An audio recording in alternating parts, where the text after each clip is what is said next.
अस्सलाम वालेकुम, मैं हूँ शाहजेब खानजादा। वज़ीर-ए-आज़म के खिलाफ तहरीक अदम एतमाद पर इजलास 2 दिन बाद शुरू हो जाएगा। कौमी असम्बली अगले हफ्ते वज़ीर-ए-आज़म इमरान खान के मुस्तकबिल का फैसला करेगी। अपोजिशन की कोशिश है कि किसी न किसी तरह 172 अराकीन उसके साथ मिल जाएं। हुकूमत ने सुप्रीम कोर्ट में सदारती रेफरेंस दायर कर दिया है, जिसमें मुनहरिफ अराकीन को ताहयात ना अहल करने की इस्तदा कर दी है। हुकूमत के इस इक़दाम के बाद उसके इत्तेहादी एक बार फिर तवज्जो का मरकज़ है। कल रात MQM के वफ्द ने इस्लामाबाद में अपोजिशन रहनुमाओं से अहम मुलाकात की और आज PDM के सरबराह मौलाना फजलुर रहमान एक बार फिर खुद MQM के मरकज़ बहादुराबाद पहुंचे। MQM के कन्वीनर खालिद मकबूल सिद्दीकी से मुलाकात की और मुलाकात के बाद ऐलान किया कि वो मुकम्मल तौर पर मुतमईन होकर जा रहे हैं। MQM को अपोजिशन का साथ देने का हतमी ऐलान करने में शायद 1-2 दिन लग जाएंगे। हम आहंगी नहीं, भरपूर हम आहंगी पाई जा रही है। मैं यहाँ से मुकम्मल तौर पर मुतमईन होकर जा रहा हूँ। MQM को शायद एक आध दिन फॉर्मल ऐलान करने में लग जाए। पीपल्स पार्टी ने ये इशारा दे दिया है कि हम उनके मुतालबात तस्लीम करने को तैयार हैं। आप भरोसा करते हैं? जाहिर है, भरोसा ना हो तो मैं यहाँ खड़ा ना हो सकता। अदम एतमाद की तहरीक की कामयाबी यकीनी है। 2 में से 1 फैसला तो हो चुका है। हलीफ उनके साथ नहीं रहे, तो हमारे साथ फैसला करने में, इसका बाकायदा ऐलान करने में कुछ वक्त, 1 दिन और लग जाए। MQM के कन्वीनर खालिद मकबूल सिद्दीकी ने कहा कि मौलाना फजलुर रहमान के आने से एक और ऑप्शन हमारे पास आया है। उन्होंने मौलाना फजलुर रहमान को मुखातिब करके कहा कि उम्मीद है कि हम आपके और आप हमारे साथ चलेंगे। हमें तो आपकी वजह से बड़ा हौसला है कि हम दूसरी तरह भी सोचने का एक ऑप्शन हमारे पास आया है। इस हुकूमत से हमें यह था कि कम से कम वो हमें हुकूमत में रहने का जवाज़ तो रहने देती। आप आए हैं और हमें उम्मीद है कि आपके ज़रिए और आपके तजर्बे से पाकिस्तान जिन मुश्किलात में आज खड़ा है उनसे निकलने के लिए हम आपका और आप हमारा साथ देंगे। ज़राए का ये भी कहना है कि साबिक सदर आसिफ अली जरदारी और बिलावल भुट्टो ने खालिद मकबूल सिद्दीकी से टेलीफोन पर रब्ता किया और पूछा कि अदम एतमाद की तहरीक पर क्या फैसला किया। ज़राए के मुताबिक आसिफ जरदारी ने खालिद मकबूल सिद्दीकी से कहा कि मैंने आपसे कहा था कि बराह रास्त मुझसे और बिलावल से राब्ते में रहें। इस पर खालिद मकबूल सिद्दीकी ने कहा कि जी बिल्कुल राब्ता रहेगा। आसिफ जरदारी ने फिर कहा कि इस्लामाबाद आए, मुलाकात करते हैं, जो तय होगा उस पर अमल होगा। मैं और बिलावल बराह रास्त राब्ते और मामलात की खुद निगरानी करेंगे। इसके अलावा आज चेयरमैन पीपल्स पार्टी बिलावल भुट्टो जरदारी और अपोजिशन लीडर शहबाज शरीफ के दरमियान भी टेलीफोनिक रब्ता हुआ, जिसमें तहरीक अदम एतमाद से मुताल्लिक बात की गई। दूसरी तरफ हुकूमत की उम्मीदें सदारती रेफरेंस पर अदालती फैसले से वाबस्ता है, जिसकी पहली समाअत कौमी असम्बली के इजलास से 1 दिन पहले यानी 24 मार्च को होगी। चीफ जस्टिस उमर अता बंदियाल ने समाअत के लिए अपनी सरबराही में 5 रुकनी लार्जर बेंच तश्कील दे दिया है, जो justice Munib Akhtar, justice Ijazul Ahsan, justice Mazhar Alam और जस्टिस जमाल खान मंदुखेल पर मुश्तमिल है। हुकूमत ये भी कह रही है कि उसके पास हॉर्स ट्रेडिंग और बैरूनी साजिश के सबूत मौजूद हैं। वफाकी वजीर असद उमर ने कहा है कि 5 से 7 नाराज अरकान उनसे राब्ते में हैं। कब ऑफर हुई, किस शख्स ने ऑफर की, कितने अमाउंट की ऑफर्स की, ये तो तमाम हमारे पास तफसील मौजूद हैं। कई मुख्तलिफ MNAs की तरफ से जिन्होंने उस ऑफर को ठुकरा दिया। कराची से फ्लाइट में पैसा लाया गया स्पेशल, उसकी भी तमाम तफसील मौजूद है। इस पे सिर्फ पाकिस्तान के अंदर मुहर्रिकात नहीं है, इसके बाहर से भी ताने बाने मिल रहे हैं। गैर मुल्की यहाँ पर मुदाखलत नजर आ रही है, इसमें तो कोई शक नहीं। शो कॉज नोटिस इशू है ना, उसके बाद से मेरे पास हमारे दूसरे MNAs के और फेडरल मिनिस्टर्स के जरिए मेरे तक पैगाम आया है। इनमें से कई मेंबर्स का तकरीबन 5-7 के करीब लोग हैं, तकरीबन तमाम पंजाब के हैं। मैसेज यही था कि शो कॉज नोटिस विड्रॉ आपको कर लेना चाहिए। हमने तो कब कहा कि हम पार्टी छोड़े, हम तो PTI के साथ हैं और इमरान खान के साथ हैं। मगर नाराज अरकान भी सामने आ रहे हैं, अपना मौक़िफ़ रख रहे हैं। कल हमारे प्रोग्राम में 3 नाराज अरकान सामने आए, अपना मौक़िफ़ रखा और आज प्रोग्राम कैपिटल टॉक में नाराज अरकान का कहना था कि उन पर लगाए जाने वाले इल्ज़ामात झूठे हैं। क्या रियासत मदीना हमें ये सिखाती है कि जिनको हम बेटी कहकर हम जिनसे बात करते हैं, उनके घरों में हम गुंडे भेज रहे हैं, उनके ऊपर हम घटिया इल्जाम लगा रहे हैं, उनको हम बाजारों में, चौकों में हम जलील कर रहे हैं, जो कि आपको छोड़ के भी अभी कहीं नहीं गए हैं। ये मुझे कुरान उठाकर यहाँ कहना पड़ रहा है कि ये सब झूठ है। PM इमरान खान साहब से पूछती हूँ कि क्या वो ये बात कुरान पर रखकर हाथ ये कह सकते हैं कि उनके इर्द गिर्द जो लोग हैं वो किसी तरह की करप्शन में इन्वॉल्व नहीं है? उनके घर से जो कहानियां निकल रही हैं, उनकी कहीं कोई तरदीद की गई है? CM उस्मान बुज़दार साहब किसकी कमाई का जरिया बने हुए हैं? घड़ी उनको कहीं से एक तोहफा मिली सऊदी अरब से, वो उन्होंने जाके बाजार में नहीं बेच दी। मैं PTI बल्ले के खिलाफ इलेक्शन जीत के आया हूँ। मुझे मेरे एक मेहरबान का लाहौर से फोन आया था, अच्छा, कि खान साहब आपसे रब्ता करना चाह रहे हैं। ये कब फोन आया?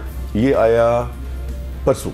मैंने कहा एक तरफ खान साहब कह रहे होते हैं कि मैं पार्टी का बाप होता हूँ। दूसरी तरफ शहबाज गिल साहब कह रहे होते हैं टीवी पे।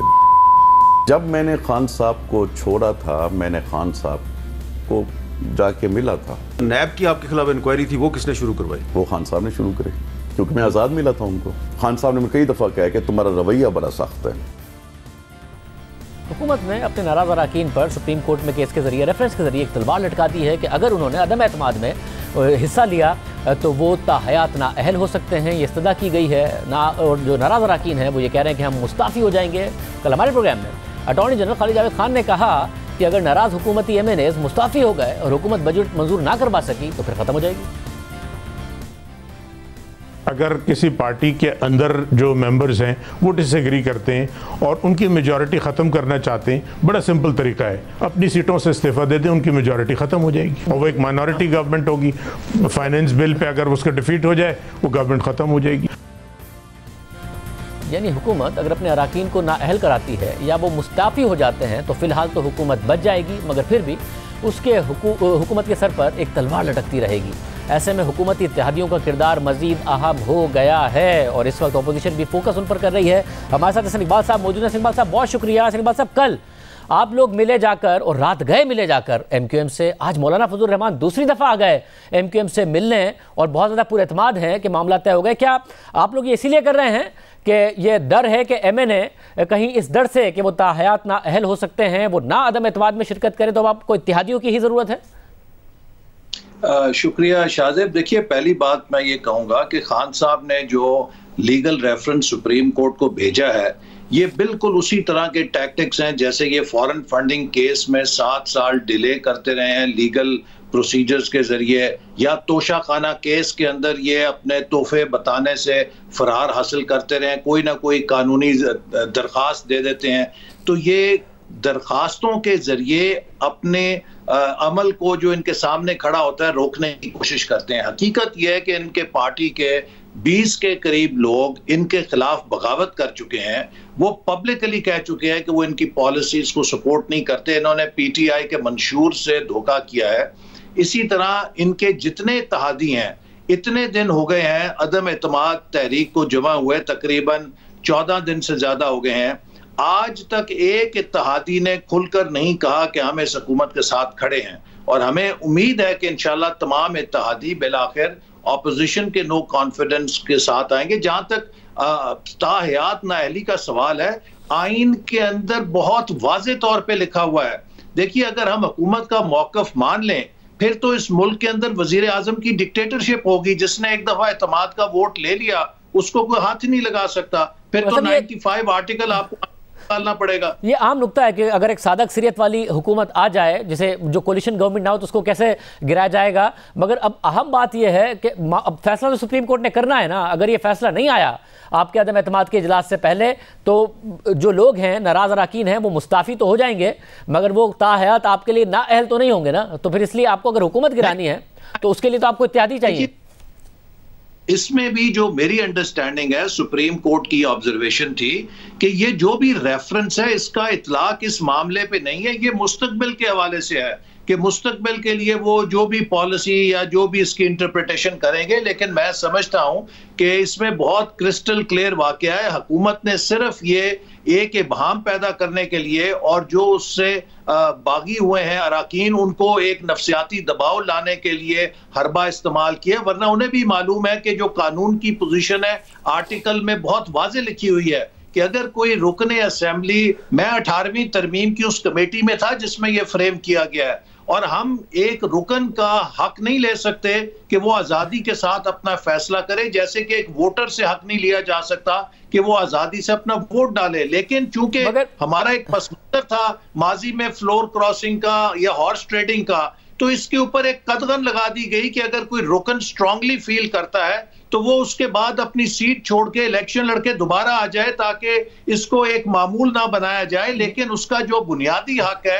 कि वो अपनी मर्जी से वोट दे सकता है, इसको कोई छीन नहीं सकता। मगर ऐसे नहीं बात साहब, फिर मुझे ये बताइएगा कि एमक्यूएम पर खास फोकस है आप लोगों का, और हुकूमत की तरफ से तो नजर आ रहा है कि उन्होंने इत्तेहादियों का उस तरीके से अप्रोच करना भी छोड़ दिया है।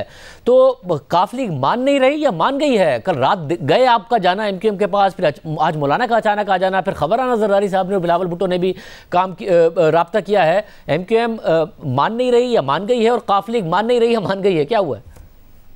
देखिए, मेरा ख्याल है कि हुकूमत के सारे ही जो हलीफ हैं वो तकरीबन हुकूमत से नाला है, और ख़ास तौर पे कोई भी हलीफ समझता है कि वो जो अवामी दबाव है, हुकूमत की जो पॉलिसियां हैं, इनका दिफा नहीं कर सकता। और हमें बहुत कवी उम्मीद है कि इंशाअल्लाह ताला आप देखेंगे अगले चंद दिनों के अंदर ये हलीफ जमातें भी अपना हतमी फैसला करेंगी और ये अपोजिशन के साथ खड़े होंगी। अब असल में देखना ये है कि इमरान खान साहब को सिचुएशन तो नजर आ गई है कि वो शिकस्त खा चुके हैं, वो अक्सरियत का एतमाद खो चुके हैं। क्या ये इस्तीफा देते हैं या मुल्क को इनारकी की तरफ धकेलते हैं? जिस बात का मुझे अंदेशा है कि ये अपनी हट दर्मी की वजह से मुल्क के अंदर इंतशार और इनारकी के हालात ना पैदा करें। ऐसे मतलब वो कैसे करेंगे? अगर आपकी अदम एतमाद कामयाब हो गई तो वज़ीर आज़म को घर जाना पड़ जाएगा, नहीं हुई तो नहीं जाना पड़ेगा। वो इनारकी कैसे फैला सकते हैं इस सूरत में?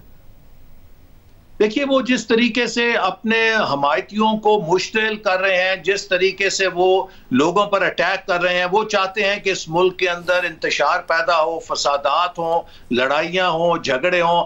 आपने देखा पार्लियामेंट पे इन्होंने पहले हमले कराए, अब फिर जिस तरह सिंध हाउस में हमला किया, जिस तरह इन्होंने पार्लियामेंट लॉजेस के ऊपर बोला, पूरा धावा बोला, ये सारी चीजें एक खास ज़हनियत दिखाती हैं कि वो हिटलर की तरह जत्थों की सियासत की तरफ मुआशरे को धकेल रहे हैं। वैसा मगर अब इस सब में मसला ये है कि ज़ाहिर है अगर उनके अपने अराकीन जो उनके टिकट पर जीते, कुछ आज़ाद थे जिन्होंने ज्वाइन किया, उनके खिलाफ हो रहे हैं, तो एक फ्रस्ट्रेशन हुकूमत में पाई जाती है। कल को ये एक नया टूल नहीं हो जाएगा, जैसे 58-2 भी हुआ करता था कि फिर आपके भी अराकीन जो आज आपको लग रहा है कि इनके ज़मीर जाग गए हैं, आपको लग रहा है मुस्तकबिल में अगर आपके खिलाफ खड़े होंगे ये ज़मीर वापस सोकर किसी और के लिए नहीं जाग गए होंगे, ये एक रास्ता बंद नहीं होना चाहिए?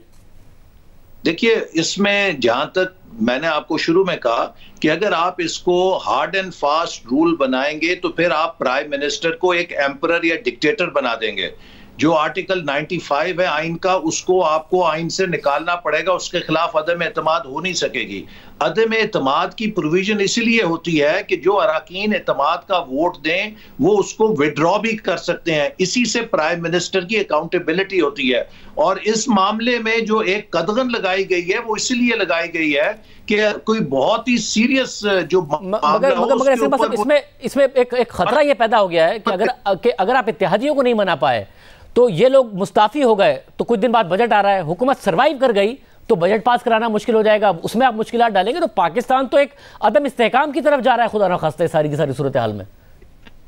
कि इस वक्त इमरान खान साहब की जो हटदर्मी और जिद है उसकी वजह से वो मुल्क को एक इनारकी की तरफ धकेल रहे हैं। वरना अगर उनकी जगह आप आई चुंदरीगर साहब की मिसाल ले लें, 1957 में जब उन्होंने देखा कि ऐवान में अक्सरियत उनकी खत्म हो गई तो उन्होंने बड़े आबरूमंदाना तरीके से इस्तीफा दे दिया और नो कॉन्फिडेंस की मोशन तक हालात जाने ही नहीं दिए। इमरान खान साहब अगर कोई हमीयत होती या कोई इनमें स्पोर्ट्समैन स्पिरिट होती तो अब तक इन्हें मुस्ताफी होके मुल्क को बुहरान से निकाल देना चाहिए था। बहुत शुक्रिया इकबाल साहब की गुफ्तगू आपने सुनी है। हमने हुकूमती वज़रा को भी आज प्रोग्राम में आने की दावत दी, उन्होंने जवाब नहीं दिया है। मगर इस्लामाबाद में असल में हो क्या रहा है, क्योंकि हुकूमत की तरफ से कहा जा रहा है कि वज़ीर आज़म के पास अभी भी एक ट्रम्प कार्ड मौजूद है। वो क्या है, वो क्या कार्ड जो वो खेल सकते? बात करेंगे ब्रेक के बाद।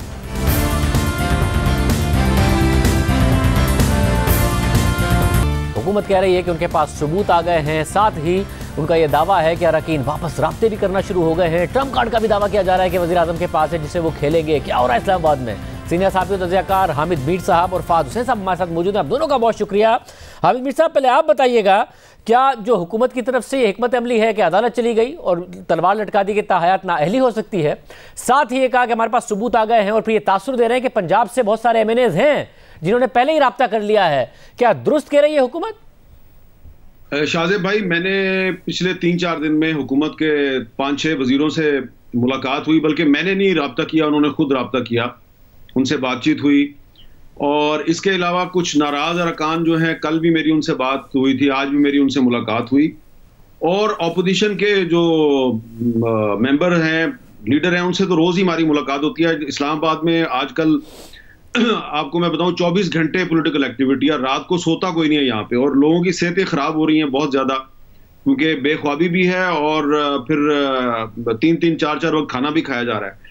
ये सब लोग जिनके साथ मेरी मुलाकात हुई, तो उसमें जो कुछ फेडरल मिनिस्टर्स हैं उनका ये ख्याल है जी कि 24 तारीख की सुबह से कुछ ऐसी डेवलपमेंट्स होंगी कि जनाब सारी सूरत हाल बदल जाएगी। तो वो क्या डेवलपमेंट है वो उनको नहीं पता, क्या डेवलपमेंट है, ना वो शायद बताने के लिए तैयार नहीं उन्होंने क्या करना है। लेकिन ये मैं आपको बता सकता हूं कि नाराज अरकान के बारे में जो उनके दावे हैं वो अभी तक मेरी इंफॉर्मेशन में बिल्कुल गलत हैं, इसलिए कि कुछ लोगों की जो मुलाकातें हुई हैं प्राइम मिनिस्टर के साथ या राब्ते हुए हैं, ये वो लोग हैं जो उन 13-14 अरकान कौमी असम्बली में शामिल नहीं हैं जो पहले मीडिया पे आ चुके हैं। ये और लोग हैं जिनके कुछ अखबारों में नाम वगैरह छपे थे, तो वो उन लोगों से बात हुई है। हाँ, ये बात जरूर है कि ये जो 13-14 MNAs हैं, इनमें से कम 5 ऐसे हैं जिनके साथ खुद हुकूमत के लोगों ने राब्ता किया है, उनके दोस्तों के जरिए, अजीज रिश्तेदारों के जरिए, और एक मिनिस्टर साहब हैं उन्होंने भी राब्ता किया है, उनसे कहा कि आप वापस आ जाएं। तो वो सिर्फ उनसे एक ही बात पूछते हैं सारे कि भाई एक तरफ आप हमें गालियां दे रहे हैं, धमकियां दिलवा रहे हैं, आपका जो डिजिटल मीडिया विंग है वो हमें गालियां दे रहा है, आपने हमारे फोन नंबर्स जो हैं वो अपने लोगों में तकसीम किए हुए हैं और वहां से आप हमें मैसेजेस कर रहे हैं, गालियां दे रहे हैं। दूसरी तरफ शहबाज गिल साहब कहते हैं कि ये, और वजीर आज़म साहब कहते हैं मैं तुम्हारा बाप हूं, आप वापस आ जाएं। तो ये बताएं कि आपकी पॉलिसी क्या है। तो ये बहुत जो है ना कन्फ्यूजन है हुकूमत के हलकों में। उनकी कोई स्ट्रेटजी अभी तक जो है ना, ऐसी स्ट्रेटजी नहीं है जिसमें पता चले कि कुछ चेन ऑफ कमांड नजर आ रही है। वजीर आज़म कुछ कह रहा है, शहबाज गिल कुछ कह रहे हैं, फवाद चौधरी साहब कुछ कह रहे हैं, और फिर सुप्रीम कोर्ट में राजा परवेज अशरफ साहब के साथ एक कोने में उनके साथ खुसर फुसर भी करते हैं, सरगोशियां भी करते हैं। तो बहुत कन्फ्यूजन नजर आ रही है हुकूमत के हलकों में। हाँ, ऑफ द रिकॉर्ड हुकूमत के लोग जो हैं वो ये जरूर कह रहे हैं जी कि 24 मार्च के बाद हम कुछ ऐसा कर देंगे कि हालात बदल जाएंगे। लेकिन जो नाराज अरकान के बारे में उनके दावे हैं वो अभी तक गलत हैं। नाराज अरकान जो हैं वो अभी तक उसी जगह पे खड़े हैं जहां पे वो 3-4 दिन पहले खड़े थे। और ये भी मैं आपको बता सकता हूं कि इत्तेहादियों के साथ ऑपोजिशन के मामला तय पा चुके हैं, उन्होंने सिर्फ ऐलान करना है और हो सकता है ये ऐलान भी 24 मार्च को हो जाए।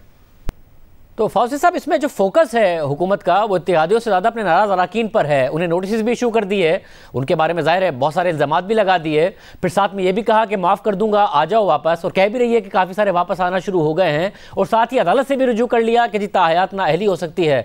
डेस्परेट मूव लग रही है आपको हुकूमत की, या फिर एक स्मार्ट मूव है इस वक्त ये? शुक्रिया शाहजेब साहब। देखिए, मेरे ख्याल में एक बहुत ज्यादा स्मार्ट मूव तो नहीं है, क्योंकि जो बेसिक रीडिंग है आइन की इस शिक की, उससे तो लगता ही है, जो हमने कानूनी माहिरीन से बात की है, कि ये एक स्ट्रेट फॉरवर्ड सी उसकी एक तशरीह है। बहरहाल अब अदालत में चली गई है और ये फैसला होगा कि जो डिस्क्वालिफिकेशन अगर इन लोगों की होती है, जो लोग फ्लोर क्रॉस करेंगे, तो वो लाइफ टाइम होगी या नहीं होगी। लेकिन मेरे ख्याल में देखिए, इसमें एक दो इशू जो है वो मुझे कम से कम लग रहा है कि इंपॉर्टेंट है। पहली चीज तो जिस तरीके से इसका एक परसेप्शन बन रहा है, और जाहिर बात है जो अदालत है वो तो कानून की रोशनी में ही फैसला करेगी, लेकिन जो एक राय अमा बन रही है वो ये लग रही है कि जो गवर्नमेंट है वो इस वोट से कुछ घबरा रही है, वरना अगर घबरा ना रही होती तो अब तक वो इस तरह की डिलेइंग टैक्टिक्स ना करते। दूसरा, देखिए जो आर्ग्यूमेंट्स अभी तक सामने दे रहे हैं, और मैं हवाला दूंगा उस इंटरव्यू का जो आपने अटॉर्नी जनरल साहब का कल किया है, वो जो आर्ग्यूमेंट्स अटॉर्नी जनरल साहब जो है वो साहब के सामने रख रहे थे, जो गवर्नमेंट की पोजीशन है, मुझे जो है वो अपील नहीं कर रहे थे। और मुझे ही लगता है कि वो खुद भी स्ट्रगल कर रहे थे उन चीजों को, उन दलाइल को आर्ग्यू करने में। बहरहाल कोर्ट जो फैसला करेगी वो सामने आ जाएगा। लेकिन दूसरा, आप ये भी देखिए कि अगर अदालत जो है वो गवर्नमेंट के हक में फैसला करती भी रहे, तो फिर भी जो हुकूमत के इत्तेहादी हैं उनका मामला तो जूं का तूं है, और अगले 2-4 दिन में अगर वो इत्तेहादी जो है वो अपोजिशन की तरफ आ जाते हैं, तो फिर जो है वो हुकूमत के लिए मामला जो है वो वहीं पे सेटल हो जाएंगे। हामिद साहब, इत्तेहादी ज़ाहिर है तासुब तो यही दे रहे हैं कि उनका झुकाव ज़्यादा अपोजिशन की तरफ है, मगर हुकूमती वज़रा कह रहे हैं कि वज़ीर आज़म के पास एक ट्रम्प कार्ड है जो किसी भी वक्त चलेंगे। तो वो ट्रम्प कार्ड क्या होगा? क्या वो इत्तेहादियों के हवाले से होगा? क्योंकि इत्तला आती है कि हुकूमत ने खुद ने तो इत्तेहादियों को मनाना भी छोड़ दिया है। क्या कोई इशारा होगा जो इत्तेहादियों को जाएगा? क्या होगा वो कार्ड? देखिए, ट्रम्प कार्ड जो है ना, इनके पास अभी तक मुझे नजर तो कोई नहीं आ रहा। ट्रम्प कार्ड जो वो जितने भी थे वो खेल चुके हैं। देखिए, इनका जो सोशल मीडिया या डिजिटल मीडिया विंग है, उसने नाराज अरकान को भी गालियां दी, रियासती इदारों को भी गालियां दी, सबको प्रेशराइज किया, ब्लैकमेल किया। एक जो मिनिस्टर साहब हैं जो बज़ाहिर बड़े सिविलाइज्ड हैं, मेरी उनके साथ बात हो रही थी कल, उन्होंने ये कहा जी कि पब्लिक प्रेशर जो है ना, उसके जरिए इदारे भी हमारे साथ खड़े होने पे मजबूर हो जाएंगे और नाराज अरकान भी खड़े हो जाएंगे और हामिद मीर साहब आप भी खड़े हो जाएंगे। मैंने कहा भाई, मैं तो पब्लिक प्रेशर जो है उस पर खड़ा होता हूँ नहीं होता वो तो मैटर नहीं करता आपके लिए।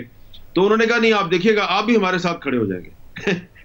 तो अब ये तो देखे ना, ये तो मेरे बारे में एक बात कर दी ना उन्होंने, तो ये तो मुझे पता है कि मैं जो है वो किसी के प्रेशर में आता हूं या नहीं आता। तो आपको अपने बारे में पता है कि आप किसी के प्रेशर में आ सकते हैं या नहीं आ सकते। तो वो जो मिनिस्टर साहब हैं बड़े शरीफ नफ्स आदमी हैं, लेकिन बात बड़े वो एक ऐसे एतमाद के साथ कर रहे थे कि जैसे कोई उन्होंने मेरी पता नहीं बाजू मरोड़ देनी है या पब्लिक प्रेशर जो है वो कहां से आएगा, मेरे सर में कोई पत्थर की तरह लगेगा, मैं गिर जाऊंगा, क्या होगा। तो इसलिए अगर मेरे बारे में उनका ये ख्याल है कि पब्लिक प्रेशर से मैं भी पिघल जाऊंगा, मोम हो जाऊंगा और उनके साथ खड़ा हो जाऊंगा, तो फिर बाकी जो उनके दावे हैं उसका फैसला आप खुद कर लें शाहजेब भाई। फौजन साहब, इत्यादियों को मनाना छोड़ दिया है, क्या पब्लिक प्रेशर है या कुछ और आसरा है कि आखिर में इशारा जाएगा, इत्यादि खुद ही हमारे साथ आगे खड़े हो जाएंगे, जिसकी उम्मीद है हुकूमत को? ये तासुर मेरा ख्याल है मैं शेयर करूंगा आपके साथ, क्योंकि जो हम देख रहे हैं कि जिस तरह की एक आउटरीच हो रही है वो बड़ी हाफ हार्टेड सी है। और यानी कि कभी ये खबर आ जाती है कि कुछ वज़रा ने जो है वो इत्तेहादियों से मुलाकात की या उनसे फोन पे बात की, लेकिन वो जिस तरीके से एक आउटरीच होनी चाहिए वो हमें नजर नहीं आ रही। शुरू के दिनों में वजीर आजम साहब खुद गए, उन्होंने वो मुलाकातें की, जो कि उस वक्त ये लगता था कि शायद इन मुलाकातों के नतीजे में कोई इत्तेहादी जो है वो हुकूमत के हक में फैसला कर ले, लेकिन हमने देखा कि उन तमाम तर मुलाकातों के बावजूद इत्तेहादियों ने कुछ कमिट नहीं किया। और उसके बाद जो बयानात उनके आ रहे हैं पब्लिकली, वो उनसे तो झुकाव उनका बिल्कुल वाज़ेह तौर पर अपोजिशन की तरफ लगता है। अब खबर ये है या जराए जो कह रहे हैं वो ये कि ये जो इत्तेहादियों की पोजीशन है, जो उनका बाकायदा ऐलान है, वो आने वाले दिनों में हो जाएगा। और अगर वो हो जाता है उसी तरीके से जो तासुर अभी मिल रहा है, तो मेरे ख्याल में फिर ये डिस्क्वालिफिकेशन का मामला और जो मुनहरिफ अराकीन है उनका जो मामला है वो फिर एक साइड शो बन जाएगा और असल मामला जो है वो इत्तेहादियों की बुनियाद पर डिसाइड हो जाएगा। वफ़ा साहब, जो वज़ीर आज़म पोजीशन ले रहे हैं और पहले ही ले रहे हैं, जिस तरीके से तनकीद भी कर रहे हैं, फिर 27 तारीख को वो कहते हैं कि बहुत बड़ा जलसा होगा, आपको लगता है कि अगर उनकी हुकूमत को गिरा भी दिया इन्होंने तो वो विद ग्रेस चले जाएंगे, कोई एक जो इंस्टेबिलिटी है वो नहीं क्रिएट करेंगे, अदम इस्तेहकाम और ज़्यादा मज़ीद नहीं आ जाएगा? शाहज़ेब साहब, देखिए, इंस्टेबिलिटी की जब हम जिक्र करते हैं तो उसके भी दो पहलू हैं। एक तो है इंस्टीट्यूशनल स्टेबिलिटी या इंस्टेबिलिटी, कि अगर एक आईनी प्रोसेस है उसके नतीजे में अगर एक हुकूमत है, एक प्राइम मिनिस्टर है, वो इक़्तिदार से बाहर हो जाते हैं तो वो एक लेट डाउन प्रोसीजर है, उसके मुताबिक एक नई गवर्नमेंट जो है वो आ जाएगी और जो रियासत के मामलात हैं वो तो मामूल के तौर पर चलने शुरू हो जाएंगे। लेकिन सियासी तौर पर क्या कोई इंस्टेबिलिटी नजर आएगी? मुझे लगता है यूं है कि वजीर आजम इमरान खान अगर वजारत उज़्मा से हटते हैं तो वो हत्तुल इम्कान कोशिश करेंगे कि वो अपोजिशन पर दबाव डालें। लेकिन मेरे ख्याल में हमें यह भी जहन में रखना चाहिए कि दूसरी तरफ जो उस वक्त की गवर्नमेंट होगी उसके पास भी बहुत सारे हरबे होंगे, बहुत सारे वसाइल होंगे अब तो, और उनके इंटरेस्ट में भी ये होगा कि वो जो इमरान खान साहब अपना बयानिया बना रहे हैं वो उसको काउंटर करने के लिए हत्तुल इम्कान कोशिश करें। तो दोनों तरफ से मेरे ख्याल में बयानिया की जंग होगी, उससे सियासी तौर पर इंस्टेबिलिटी का यह दौर अगले कई हफ्तों तक और महीनों तक हमें चलता हुआ नजर आएगा। बहुत शुक्रिया, गुफ्तगू आपने सुनी। नाज़रीन, एक और ज़्यादा बड़ी खबर आई है, उस पर बात करेंगे ब्रेक के बाद।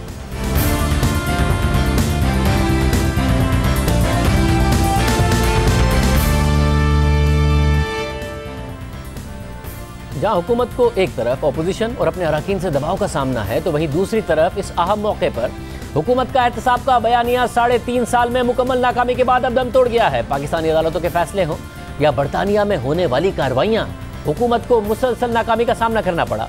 पहले अपोजिशन रहनुमाओं के खिलाफ पाकिस्तान में कुछ साबित नहीं हुआ, जो गिरफ्तार हुआ उसे रिहा कर दिया गया, और जमानत के फैसलों में पाकिस्तानी अदालतों ने एहतसाब की जानिबदारी पर सवालात उठाए, इसे सियासी इंजीनियरिंग करार दिया, नैब की नीयत और सलाहियत पर सवालात उठाए, और फिर हुकूमती मुआवनत के बावजूद बरतानवी नेशनल क्राइम एजेंसी ने अदम सबूत की बुनियाद पर शहबाज शरीफ और उनके खानदान के खिलाफ जारी मनी लॉन्ड्रिंग की तहकीकात का खात्मा कर दिया। हालांकि हुकूमत ने इस हवाले से भी बड़े बड़े दावे किए थे और अब ब्रॉडशीट स्कैंडल को मंजर आम पर लाने वाले और नवाज शरीफ पर करप्शन और बैरून मुल्क पैसा छुपाने का इल्जाम लगाने वाले कावे मूसवी ने नवाज शरीफ से माफी मांग ली है। और ये कावे मूसवी वही हैं जिनके मुख्तलिफ दावों पर वजीर आज़म इमरान खान नून लीग के खिलाफ बयानियां बनाते रहे और वजीर आज़म इमरान खान की टीम के अहम अरकान उनसे मिलते भी रहे। मगर आज कावे मूसवी ने वाज़ेह किया कि इन तहकीकात में नवाज शरीफ के खिलाफ करप्शन, चोरी और बैरून मुल्क 1 रुपए की रकम छुपाने के सबूत नहीं मिले।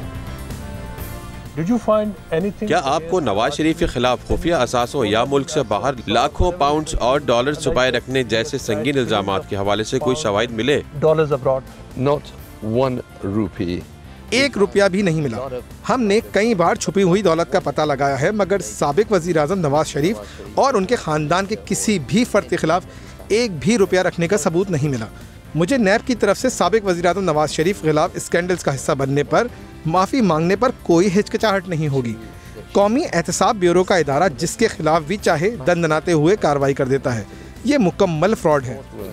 क्या मैं सही सुन रहा हूँ कि आप नवाज शरीफ से माफ़ी मांग रहे हैं? आप सिर्फ सुन ही नहीं रहे, बल्कि मैं दोबारा कह देता हूँ कि मिस्टर शरीफ, आपसे माफ़ी मांगना हम पर लाजिम है, क्योंकि आपको एक मुनज़्ज़म बदनाम करने वाली साजिश के तहत निशाना बनाया गया। मेरा हुकूमत पाकिस्तान के साथ बराह रास्त राब्ता था। मैंने लंदन में एक वजीर के साथ लंच भी किया। एक और वजीर के साथ मेरा फ़ोन पर राब्ता भी था, जिन्हें इमरान खान ने मुझसे बात करने के लिए ख़ास तौर पर कहा था। उन्होंने लूटी हुई दौलत के हवाले से ज़र्रा बराबर भी दिलचस्पी का मुजाहरा नहीं किया, बल्कि मुझे महसूस हुआ कि उन्हें इसके नतीजे में सामने वाले हक़ाइक़ मुखालफीन के खिलाफ इस्तेमाल करने में ज़्यादा दिलचस्पी थी, जो मेरा नैब के साथ पहले दिन से तजुर्बा रहा है।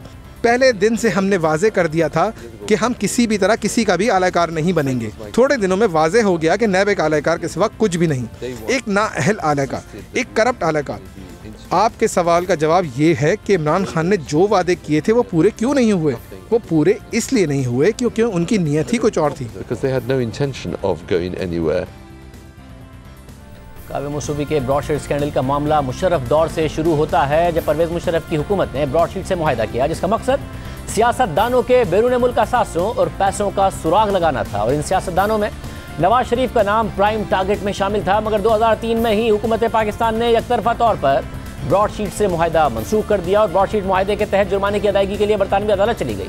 और दिसंबर 2020 में बरतानवी अदालत ने पाकिस्तानी हुकूमत पर नैब की तरफ से तकरीबन $29 मिलियन की अदायगी का जुर्माना आयद किया, जबकि एक अंदाजे के मुताबिक मजमूई तौर पर पाकिस्तान को इस केस में 60 से 65 मिलियन डॉलर से ज़ायद का नुकसान बर्दाश्त करना पड़ा। यानी पाकिस्तान को तकरीबन 10 अरब रुपए से ज़ायद का नुकसान हुआ, मगर वापस 1 रुपया नहीं मिला।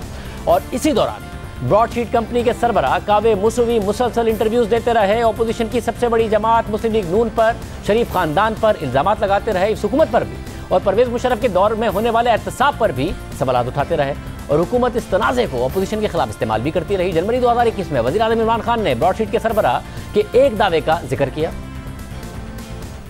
वो ब्रॉडशीट वाले ने कहा कि ये जो मैं थोड़ी चीज़ें देख रहा था कि एक पाकिस्तानी ने, और वो भी बता नहीं रहा कि हमारा पाकिस्तानी सियासतदान ने, सऊदी अरेबिया से लंदन के बैंक में $1 अरब भेजा। $1 अरब एक आदमी ने भेजा। तो लोग तो बहुत अमीर है यहाँ के हमारे, लेकिन मुल्क गरीब है, मकरूज है। मुल्क कर्जे पे गुजारा कर रहा है, लेकिन लोग ऐसे हैं जो लंदन के सबसे महंगी जगहों के ऊपर बड़े बड़े महलों में रह रहे हैं। हम इसको कहने लगे हैं ये ब्रॉडशीट वाले को कि हमें पूरी डिटेल्स दें। अब ऑफिशियली गवर्नमेंट अब मांगेगी इनसे पूरी डिटेल्स अब बताएं, क्योंकि अभी तक तो मीडिया पे चल रहा है ना जी। हम अब इससे पूरी डिटेल्स मांगेंगे कि हमें बताएं कि क्या हुआ, कौन मिला, कब मिला। ऑफिशियली फिर हमारे पास पूरा पता हो कि हमें तो नहीं पता ये कह रहे पैसे मांगे। और फिर वज़ीर आज़म इमरान खान ने इस हवाले से ट्वीट्स भी की और मौक़िफ़ इख्तियार किया कि पहले पनामा पेपर्स ने हमारी हुक्मरान अशराफिया की बदनुमानी और मनी लॉन्ड्रिंग से पर्दा हटाया। अब ब्रॉडशीट के इंकिशाफात ने एक मरतबा फिर हमारी हुक्मरान अशराफिया की भारी भरकम करप्शन और मनी लॉन्ड्रिंग बेनकाब कर दी है। इन आलमी इंकिशाफात पर यह अशराफिया खुद को विक्टिमाइजेशन कार्ड के पीछे नहीं छुपा सकती। और आज वही हुकूमत कावे मूसवी पर ही इल्ज़ामात आयद कर रही है। और वज़ीर इत्तलात फवाद चौधरी ने ट्वीट किया कि शहबाज शरीफ की ब्रॉडशीट के मालिक जो खुद नैब का मुजरिम है की गवाही पर प्रेस कॉन्फ्रेंस इनकी बौखलाहट का इजहार है। शरीफ खानदान की करप्शन का सबूत उनके बैंक अकाउंट से लेकर लंदन के महंगे तरीन अपार्टमेंट्स हैं, कैलिब्री फॉन्ट का जाली हल्फनामा हो या मरियम के बयानात, हर लफ्ज करप्शन छुपाने का बयानिया है। इस हवाले से हमने तर्जुमान नैब और वज़ीर आज़म के साबिक मुशीर एहतसाब शहजाद अकबर को प्रोग्राम में आने की दावत दी, मगर उन्होंने कोई जवाब ही नहीं दिया। क्या मामला हैं? अचानक कावे मूसवी एक बार फिर अगर सामने आए हैं तो माफ़ी क्यों मांग रहे हैं उन्हीं नवाज शरीफ से जिनके खिलाफ इल्ज़ामात लगाते थे। हमारे साथ मौजूद हैं कावे मूसवी का इंटरव्यू करने वाले लंदन में मौजूद जियो न्यूज़ के नुमाइंदे मुर्जा अली शाह। बहुत शुक्रिया, तफसील से आपने माजी से लेकर आज तक इस केस को कवर किया है, बहुत सारी स्टोरीज की हैं। ये क्या हो गया कावे मूसवी को? यही इल्ज़ामात लगाते थे, उस वक्त इनकी क्रेडिबिलिटी पर सवालात उठते थे, आज ये मुकम्मल तौर पर उलट बात कर रहे हैं, माफ़ी मांग रहे हैं। शाहजेब, ये इसके बड़े इंटरेस्टिंग फैक्ट्स हैं। आपको याद होगा कि जो मुख्तलिफ कावे मूसवी ने इल्ज़ामात लगाए थे, वो इल्ज़ामात उन्होंने पिछले साल सितंबर के बाद कोई इल्ज़ाम नहीं लगाया। और उसका बैकग्राउंड ये है कि सितंबर में हुसैन नवाज ने कावे मूसवी पर एक काउंटर क्लेम कर दिया था लंदन हाई कोर्ट में। और उस वक्त जब नैब के और कावे मूसवी के ताल्लुकात अच्छे थे, उन्होंने यहाँ पर जो एवनफील्ड अपार्टमेंट से उनकी अटैचमेंट के लिए उन्होंने एक एप्लीकेशन दी थी। उस एप्लीकेशन का मकसद ये था कि कावे मूसवी ने यह कहा था कि अगर मुझे पाकिस्तान से पैसे नहीं मिलते तो मैं ये फ्लैट्स पकड़ूंगा, लेकिन उसके ऊपर हुसैन नवाज ने उनके ऊपर काउंटर क्लेम कर दिया था। और फिर जब उनको पाकिस्तान की तरफ से सेटलमेंट मिल गई तो जो हुसैन नवाज का क्लेम था वो उन्होंने कहा था कि वो अब साबित करें कि वो फ्लैट्स जो प्रोसीड्स ऑफ क्राइम के हैं, मनी लॉन्ड्रिंग के हैं, और ये कि वो साबित करें कि वो उनके नहीं किसी और स्टेट के हैं। इस पर कावे ब्रॉडशीट के जो वकला थे उन्होंने केस छोड़ा था और उन्होंने हुसैन नवाज को तकरीबन 25,000 पाउंड देकर वो केस वहीं दोनों पार्टीज ने खत्म किया था। उसके बाद कावे मूसवी ने वो जो लीगल चैलेंज के बाद इल्जामात नहीं लगाए, लेकिन उनकी हुकूमत पाकिस्तान के मुख्तलिफ मिनिस्टर्स के साथ उनकी बातचीत चलती रही।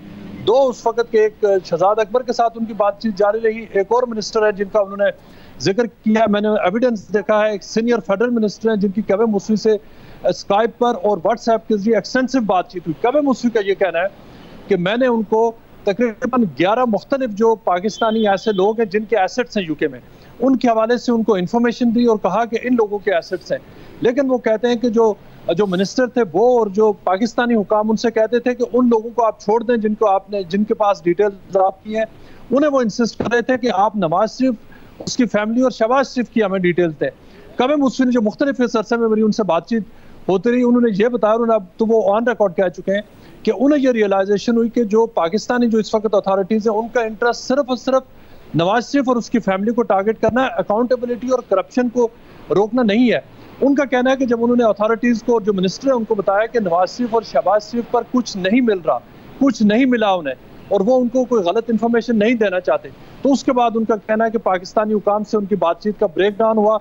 इंपॉर्टेंटली शाहजेब, कावे मूसवी को पता था थ्रू आउट के जो नेशनल क्राइम एजेंसी है वो शहबाज शरीफ और सुलेमान को इन्वेस्टिगेट कर रही है, जो एसेट रिकवरी यूनिट और नेशनल क्राइम एजेंसी की कोलैबोरेशन से जो इन्वेस्टिगेशन हुई थी वो उनको पता था। उनका ये कहना है कि उन्होंने पूरी फाइल, पूरा एविडेंस पढ़ा है, और अगर नेशनल क्राइम एजेंसी ने नवाज शरीफ के भाई को मनी लॉन्ड्रिंग चार्जेस में क्लियर कर दिया, उनको जो सीरियस जो इन्वेस्टिगेशन थी उसमें उनको विंडिकेट कर दिया, तो उन्होंने कहा कि वो ये समझते हैं कि ये अब राइट टाइम है कि वो भी बताएं कि उन्होंने जितने इल्जामात लगाए थे उनको आज तक उसका कोई जो प्रूफ नहीं मिल सका है करप्शन का। वो कह रहे हैं, आप इंटरव्यू में सुना है कि 1 रुपया मुझे नहीं मिल सका है 21 ईयर्स में।